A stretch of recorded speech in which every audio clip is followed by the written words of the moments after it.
Hey folks, welcome to the special NVSBE live session. I am Dave Lowe with isiFederal. Here we get into the questions and answers as well as insight from the inside from contracting officers inside the federal government. This is a great session where you can start to understand what it really takes to get you into the green in your opportunity matrix.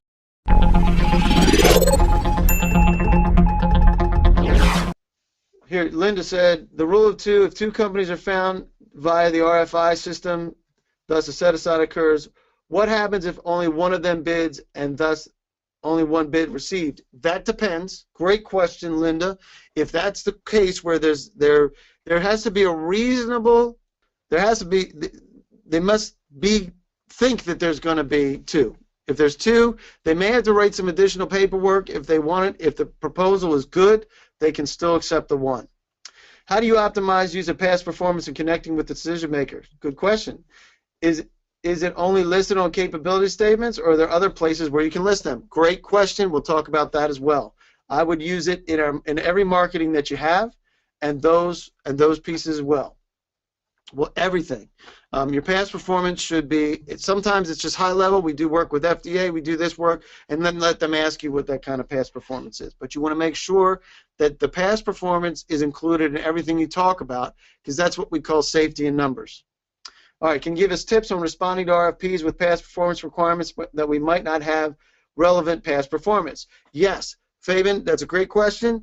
You can address that in two ways. You can either get to the key decision makers and say, hey, if you don't have relevant past performance, then you should most likely find a partner that does, so that you can include them, because teaming partners can be included. Or if you get to the people beforehand and say, listen, we don't have past performance here in the federal space, but we do have it here, and this is why it applies.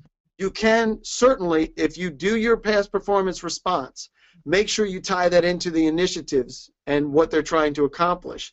And even if it's not tit for tat or one for one, if you can weave that into the past performance, even if it's not completely relevant, you can still do this. So, hello Dave, this is Christopher, contract officer from DLA. We met weeks ago when he came to our office. Let me know if you'd like me to speak on what you just presented from a contracting officer's perspective. Christopher, thank you for joining us. I'm going to unmute Christopher, and here's what we can talk. Are you there, Chris? Uh-oh.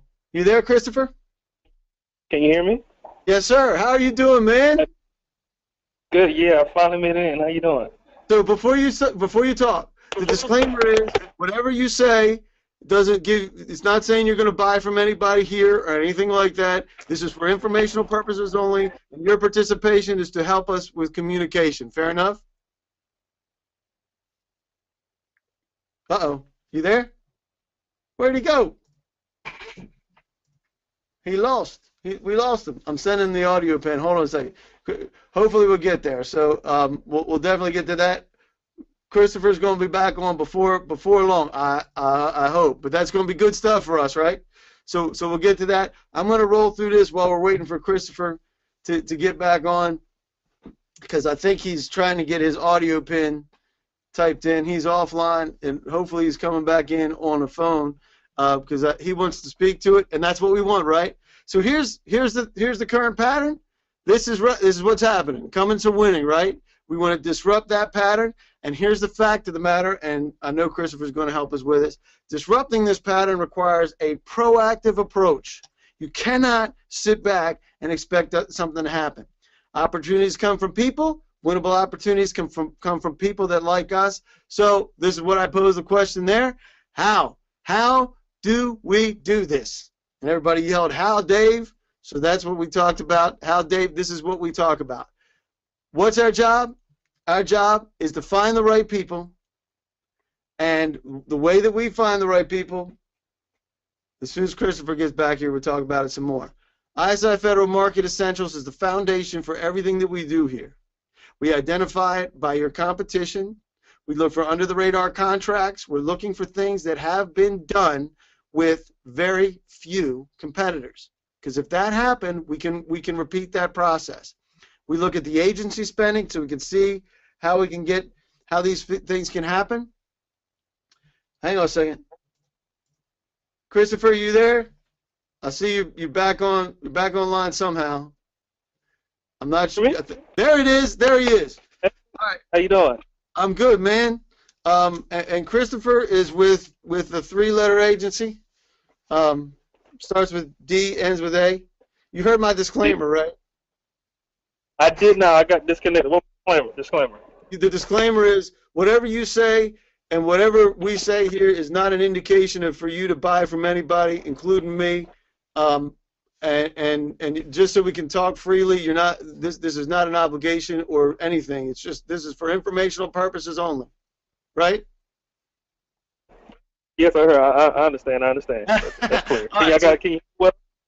So go ahead and speak to what we were talking about with whatever you wanted to say involving with the process. Yeah, I think I kind of got in later on because I tried to sign up on a webinar from my computer, but that was a disaster. So I'm actually on from my phone now. But the presentation that I did here, it did kind of go in line with our conversation that we had a few weeks ago. Yep. Everything, you laid everything out well, but as a contracting officer, that sounds good. But just like you said, it's all about establishing relationships. Once you have a good relationship with someone from the government side, all those other things can possibly go out the window. Because the FAR regulations say that you need how many competitors? We need either between 2 to 3 competitors at the least. 2 to 3 competitors.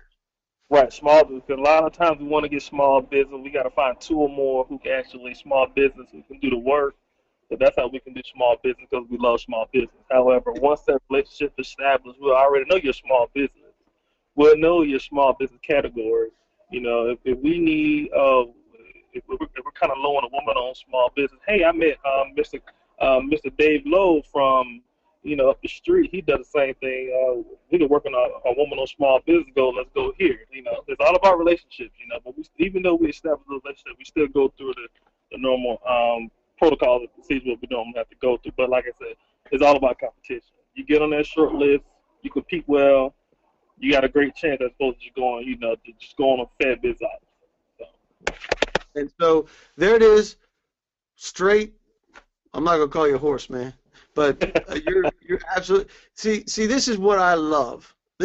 I live for this stuff, and that the processes that are put in place for us make it challenging for us to be able to get to what you just said, because the relationship has to be with people like you. What's your warrant capability, Christopher? Well, I just got when I met you, my warrant level was at the $150,000 threshold, but it was just increased to $25 million just last week. So just last week.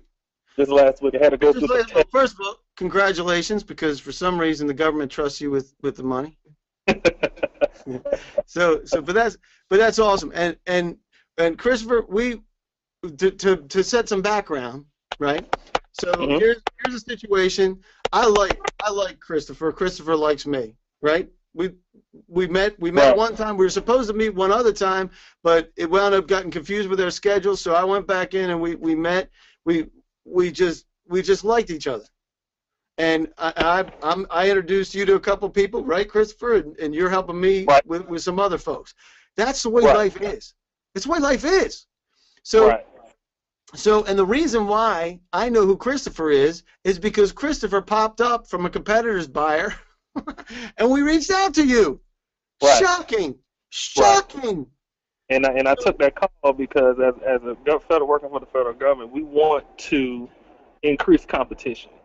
So a lot of times these calls, a lot of KOs are now opening to listening to other businesses and things where they can do, because our ultimate goal is to promote competition, regardless if we have a product that your company, regardless if we have a requirement where we can buy from your company for the service or not, we have to promote competition. So not only in your case, Mr. Lowe, I was promoting competition, we established a relationship. Now I'm able to call in on your webinar and spread this information. It's all about stuff. And not because nobody roped you into it. It was just simply, hey, we connected, and guess what? If we can help each other, we will. If we can't help each other, we won't. But for crying out loud, you certainly can't help me if I don't meet with you. Exactly. And you can't look me in the eye and say, hey, is Dave Lowe the real deal, or is he just blowing sunshine and asking me, what do you got for me today? How many times do you hear that? What do you got for me? Right. Come on, man. What can you do for me? Right. Yeah, what can you do for me? What can you do for me? But your presentation was golden. It's everything. You had everything laid out. I mean, it's A, B, C, D, 1, 2, 3 processes, relationships. I mean, I felt a little when I read your characteristics of the contracting officer. What type of person? I was like, ooh, I feel a little bad. He's talking about me. But what's crazy is people do feel right. People do walk on you, and they're like, Christopher, all he does is do the paperwork, right? Yep, I put paper. Yep, that's true. Yep, I am. I'm a paper. Hold on a second. To the tune of $25 million now. If that's all you do, that's all I care. And the question is, how can I make it first of all, how can I make it make sense that it makes sense for you to buy from me, and that and you know this, and I'm straight up. If it isn't a fit, I am not square pegging you. Right.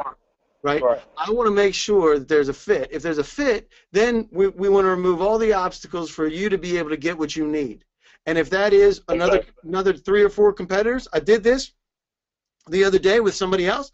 It was set aside for service disabled. Originally, it was supposed to be HubZone and service disabled, and SBA came back and said, you have to set aside for service disabled because there isn't enough HubZone in this category. I'm like, wrong. I said, I went and I said, give me 24 hours. They gave me 24 hours. I gave them 5 competitors that are willing to respond. That's all you care. That's all you care. But if somebody from SBA, their own freaking program, for God's sakes, tells you that it doesn't exist. So good stuff. Love it.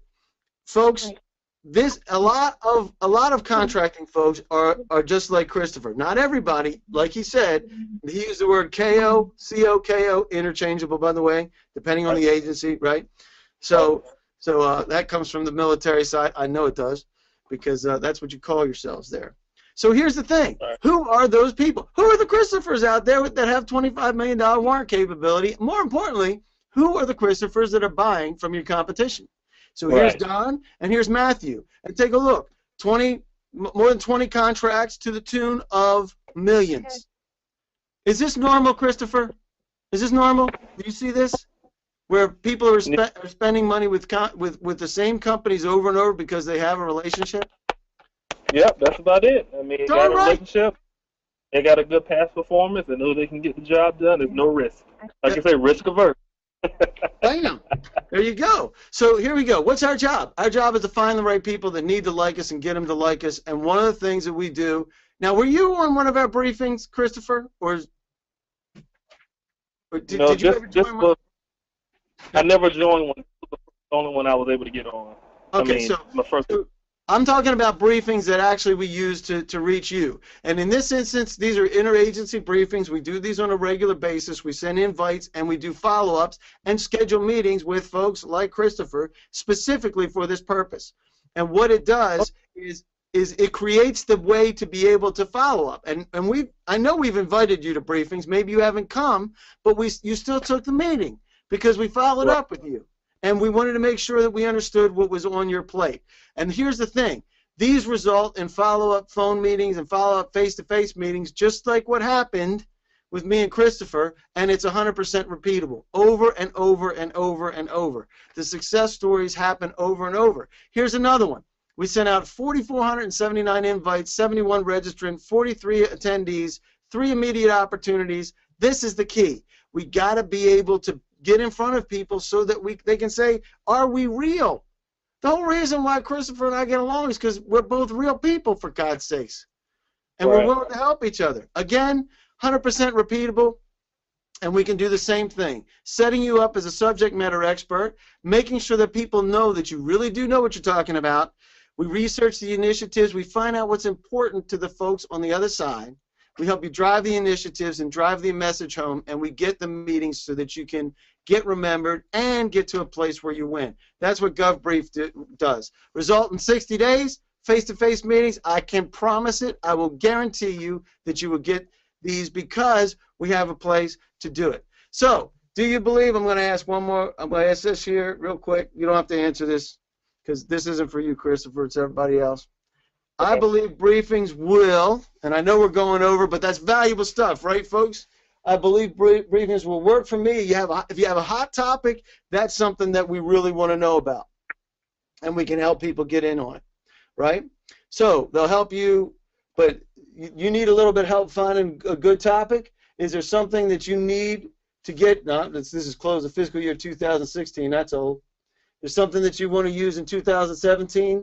It's a cool idea, but I need some help knowing how you can use it. I kind of blew through what the briefings do, and I'll send some examples, and we'll probably concentrate on briefings again sometime soon, just because of how good they are for helping us. So if you have a hot topic, we know we can reach it. If you don't know what you want to do, that's okay too. We'll get there. But it's something that you'd like to start to use, and you need some help to do it. And I'm going to close this out in 5, 4, 3, 2, 1, and done. So I'll share those results. So some folks have a hot topic. We'll reach out to you right away, and we'll get you going. And I want to get us moving along real quick and get us back on. So you believe that the briefings will do those things? Here's something else. Do simple things matter? And I'm going to show you how simple things matter. I'm going to give you 3 contacts you wouldn't have without being here, and it's really simple. I did this at the show, but I'm going to give you the same advice that I gave everybody at the show, and I actually gave them what I don't think I have them here. That's a terrible thing because I have them when I'm going doing networking. This is a networking tip. Here's the tip. Carry blank cards in one of your pockets. And the tip is, if you give them a card and they say, well, do you have a card? And they say, no. You say, okay, well, I have a blank one. Let's fill it out. They got to be really, really, really jerks to not give you their information after you already gave them a card. They don't necessarily want you to have their information because, and Christopher will agree, that they don't necessarily want to hear from you again.